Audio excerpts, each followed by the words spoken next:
Mga bro, eto na. Nakikita natin dito ang future BRP Miguel Malvar, FF06, na kasalukuyang dumadaan sa portside fit-out work sa HD Hyundai Heavy Industries facility sa Ulsan, South Korea. Mukhang malapit na, pero di pa tapos, parang tayong mga bro, ginagawa pa rin pero malapit nang maging buo. Di sigurado ang eksaktong date, pero sabi ng mga source, bago lang to. Hindi nga lang ngayong minuto mismo, mga bro. Still, makakaasa tayo na tuloy-tuloy ang progress ng barko. Ayon sa mga kontrata, 2025 ang target na delivery ng barkong ito sa ating Philippine Navy, at kinumpirma na rin ito ng HDHHI representative nung ADAS 2024.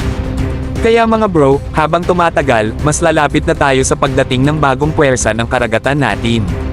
Isa pa, ito ang unang barko sa dalawang in-order ng Philippine Navy sa ilalim ng Corvette Acquisition Project, bilang bahagi ng Horizon 2 Priority Phase ng RAFPMP. Hindi lang simpleng upgrade, mga bro, big deal to sa ating depensa at kakayahan sa karagatan. Tandaan, ang mga ganitong acquisition ay hindi basta-basta.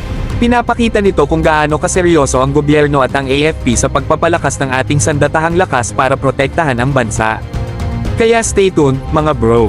Habang papalapit ang delivery, tataas ang excitement natin sa pag-abot ng bagong yugto para sa ating Philippine Navy.